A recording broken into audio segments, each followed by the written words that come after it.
حضرت عمر جب نعرہ لگاتے نا تو کیسر و کسریٰ کانپتے.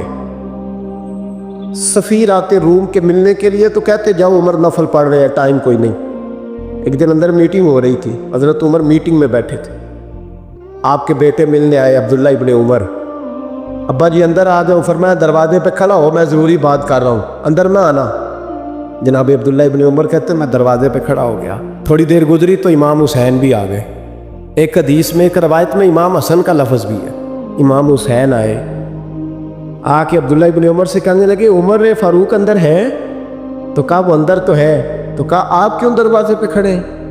کہنے لگے ابا جی نے کہا ہے یہاں انتظار کرو، میں کوئی ضروری بات کر رہا ہوں. لیکن شہزادے میرے لیے کہا ہے، میرے لیے آج جانا چاہے تو چلے جائے. امام حسین کہنے لگے امیر المومنین کوئی بات کر رہے ہوں گے، میں ظہر کے وقت مسجد میں مل لوں گا، ظہر کا ٹائم آئے گا نا تو میں مسجد میں مل لوں گا.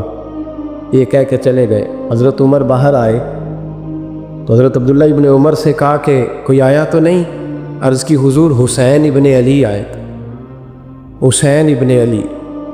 تو کہا اندر کیوں نہیں بھیجا؟ کہا میں نے کہا تھا بے شک چلے جائیں، لیکن وہ کہہ رہے تھے کہ میں ظہر کے وقت مسجد میں مل لوں گا. تو سیدنا عمر فاروق فرمانے لگے عبداللہ تجھے تیری مار ہوئے، حسین کو کیوں واپس بھیجا؟ پھر عمر دنیا داروں کے سامنے ڈٹنا، کھڑا ہونا عمر پہ ختم ہے. لیکن جو اندر کی بات ہے نا، روح کی، جو عقیدت کی بات ہے، جو وفا کا رشتہ ہے، اس کو کون سمجھے؟ یہ جو روح کی مجبوریاں ہیں، یہ جو وفا کی مجبوریاں ہیں، اسے لوگ کیا سمجھیں؟ انہیں کیا پتا کہ مرشد کے بیٹے کے پیر چومنے میں حسن کیا ہوتا ہے؟ انہیں کیا پتا کہ جب استاد کا بیٹا گھر میں آتا ہے تو دل کرتا ہے مکان بیچ کے اسے دے دیں، اس کے باپ کی نیکیاں بڑی ہیں. جناب عمر فاروق دوڑے گئے، امام حسین کے دروازے پہ دستک دی. امام حسین باہر کہا شہزادے یار ملنے آئے تھے، بغیر ملے کیوں آ گئے؟ عرض کی کہ آپ مصروف تھے، آپ کے اپنے بیٹے بھی دروازے پہ کھڑے تھے تو میں واپس آ گیا. امام حسین کہتے عمر جذبات میں آ گئے، سر سے پگڑی گر گئی. کہنے لگے حسین میرے بیٹے کا اور حسین کا کیا مقابلہ؟ کیا اس کی ماں کا نام فاطمہ الزہرا ہے؟ کیا اس کی نانی کا نام خدیجہ الکبریٰ ہے؟ کیا اس کے نانے کا نام محمد مصطفیٰ ہے؟ اور پھر سر سے پگڑی اتری تھی، اپنے بال زور سے پکڑ لیے. کہنے لگے حسین میں نا مکے میں اونٹ چرایا کرتا تھا اور ڈنڈوں سے مار کھاتا تھا اپنے باپ سے. یہ جو آج ساری دنیا میں عمر کے نعرے لگتے ہیں یہ تیرے نانے کا صدقہ ہے. شہزادے میری وفا اور میری وفا میں جب تیرا دل کرے نا توڑ کے آ جایا کر. عمر تو لوگ ایک دن امام حسین نے آ کے نا جناب فاروق اعظم سے کہا، خطبہ دے رہے تھے، بچوں کی طبیعت شروع میں پتہ نہیں کیا بات آئی امام حسین کے دل میں. کہنے لگے عمر نیچے اترو، یہ میرے نانا کا ممبر ہے. تو حضرت سیدنا عمر سنو، کبھی میرا بھی بچہ آ جائے تو میں کہتا ہوں اس کو پکڑو یار، بچوں کو تو نہیں نا جمعوں میں مطلب ذکر کیا جاتا، اترنا میرے نانے کا ممبر ہے. جناب عمر اتر کے نیچے کھڑے ہو گئے تو کہا جا کے اپنے نانے کے ممبر پہ بیٹھ. تو حضرت عمر رو پڑے، کہنے لگے شہزادے میرے نانے کا ممبر ہی کوئی نہیں ہے ہی نہیں، یہ ممبر یہ مصلی یہ تیرے نانے کی شان ہے، میرے نانے کا کوئی ممبر نہیں، تیرے ہی نانے کا ممبر ہے. تھوڑی دیر کھڑے رہے تو امام حسین کہنے لگے اچھا کوئی نہیں آپ کے نانے کا ممبر کا نہیں؟ کہا چلو پھر میرے نانے کے ممبر پہ بیٹھ جاؤ، چلو خیر ہے، کوئی نہیں آپ کے نانے کا؟ کہا نہیں. تو کہا کوئی نہیں پھر میرے نانے کے. جب حضرت عمر بیٹھے تو بڑا شاندار جملہ کہا، فرمانے لگے میں ممبر پر مرضی سے نہیں بیٹھا تھا، مجھے ابو بکر نے بٹھایا تھا، اور پھر حسین کے کہنے پہ میں اترا ہوں، اب مجھے حسین نے بٹھایا ہے. اب کسی کی جرأت ہے تو عمر کو اتار کے دکھائے، اب میں حسین کا تیری نسل پاک میں. یار کتنی بے شرمی کی بات ہے، لوگ امام حسین کو باغی کہیں. وہ حضرت امام اعظم ایک باغ میں بیٹھے تھے، شاگرد ساتھ تھے، تو کتابیں بکھری ہوئی تھی، کچھ لکھا جا رہا تھا، بکھری ہوئی تھی کتابیں. امام محمد بھی بیٹھے تھے، امام ابو یوسف، کئی اور شاگرد بیٹھے تھے. تو جب لکھتے ہیں نا یہ لوگ تو حوالوں کی تلاش ہوتی ہے، کتابیں بکھری ہیں، صفحے بکھرے. بچے گیند کے ساتھ کھیل رہے تھے تو گیند اچانک باغ میں آئی تو ایک چھوٹا سا بچہ گیند لینے آیا تو امام اعظم اٹھ کے کھڑے ہو گئے. وہ بچہ گیند لے کے چلا گیا, کتابیں ساری پھر بکھر گئیں, جو گود میں رکھی ہوئی تھی وہ بھی نیچے گر گئیں, کچھ صفحے بھی گر گئے. تھوڑی دیر کے بعد وہ بچہ چلا گیا, امام صاحب بیٹھ گئے, پھر آیا, گیند گری آ کے باغ میں, وہ پھر بچہ لینے آیا, وہی بچہ. امام صاحب پھر کھڑے ہو, وہ کئی بار آیا, جتنی بار آیا کھڑے ہو گئے.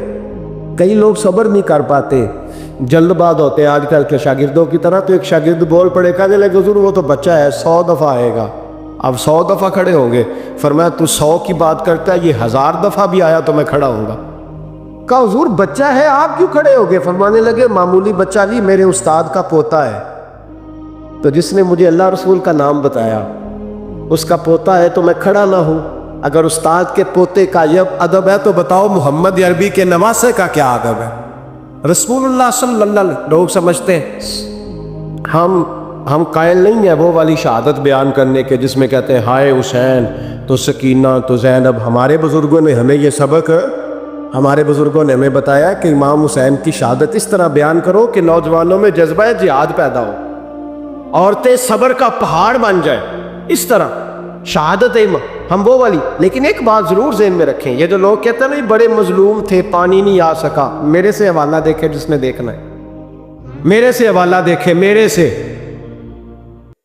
حضرت امام حسین میدان کربلا میں تھے تو تھوڑی سی جگہ کھود کے نا امام حسین نے تو خندق کھودی.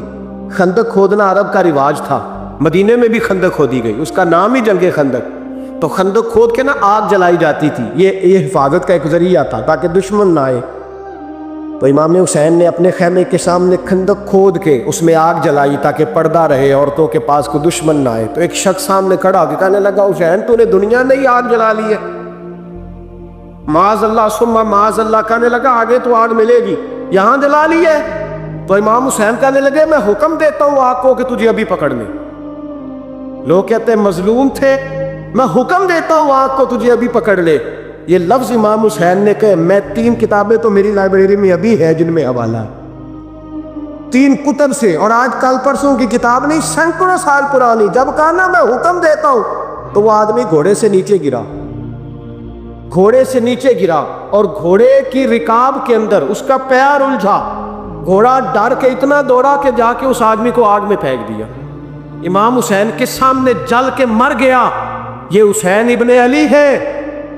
یہ ابھی حکم دیتے تو فرشتے ابھی آ جاتے, یہ ابھی بات کرتے تو ساری دنیا کی فوجیں ابھی اکٹھی ہو جاتی, یہ ابھی حکم دیتے تو ابھی آ جاتے. اور سنو, اگر جناب اسماعیل کے لیے دمبا آ سکتا ہے تو وہ تو حضرت ابراہیم کے بیٹے تھے, اور یہ تو مصطفیٰ کی اولاد ہے, ان کے لیے کیا کچھ نہیں ہو سکتا. لیکن امام حسین نے پسند کیا تھا کربلا کے جہاد کو, اس کو پسند کیا تھا مولا علی نے, وہ اپنی پسند پہ تھے. کوئی آدمی اس طرح نہ بیان کرے کہ بڑے مظلوم تھے تو بڑی مشکل میں تھے تو بڑا روتے تھے بڑے, اور کوئی شخص ایسی بات. یہاں تو تماشا لگ گیا ہے, تماشا لگ گیا ہے. ایک وہ ہے جو آج کل کہنے بس جی وہ تو 2 شہزادوں کی جنگ تھی, انہیں بھی شرم نہیں آتی, اور ایک ممبروں پہ چڑھے ہوئے ہیں, چہرے پہ داڑھی کوئی نہیں, سر پہ ٹوپی کوئی نہیں, بازاری سا انداز ہے, کبھی دوڑ کے ادھر جاتے ہیں, کبھی بھاگتے ہیں, کبھی کہتے ہیں اونچا بولنا, پیروں پہ کھڑا ہونا. یہ لوگ بیان کریں گے امام حسین کی بات, یہ لوگ بیان کریں. بیویوں کے مصائب پڑھ رہا ہوں, وہ اور بیویاں ہوتی ہیں جو ہائے ہائے کرتی ہیں, واہ بیلا کرتی ہیں. یہ میرے نبی کا خاندان ہے, یہ میرے نبی کا خاندان ہے, نبی کا خاندان. میں حوالہ دکھاؤں گا, مجھ سے سنو حوالہ. حضرت سیدہ زینب نے سارے جنازے دیکھے, بھتیجوں کو, بھانجوں کو, سب کو شہید ہوتے دیکھا. عورتیں ڈرتی میت کو ہاتھ نہیں لگاتی, چیختی ابھی بیا. لیکن حضرت جناب زینب نے پتہ کیا دیکھا تھا, وہ سننا ذرا. امام حسین کی لاش مبارک کربلا میں پڑی تھی, اور امام حسین کا سر کاٹ کے نیزے پہ چڑھایا گیا تھا, اور وہ بیویوں کے سامنے خالی سر چل رہا تھا, اور سینکڑوں میل کا سفر کر کے دمشق کے بازاروں سے گزرتا وہ سر گیا. آج میں سر کی بات نہیں کرتا, سر کی. آپ مرد ہیں, جوان ہیں سارے, یہاں کسی کا کٹا ہوا ہاتھ پھینک دیا جائے نا, ہاتھ تو لوگ چیخے مار کے دوڑ جائیں گے, بلکہ ہاتھ تو دور رہا, کسی کی انگلی کاٹ کے یہاں پھینکی جائے تو لوگ چیخے مار کے مرد دوڑ جائیں گے. لیکن کٹا ہوا سر دیکھا, لاشیں دیکھے,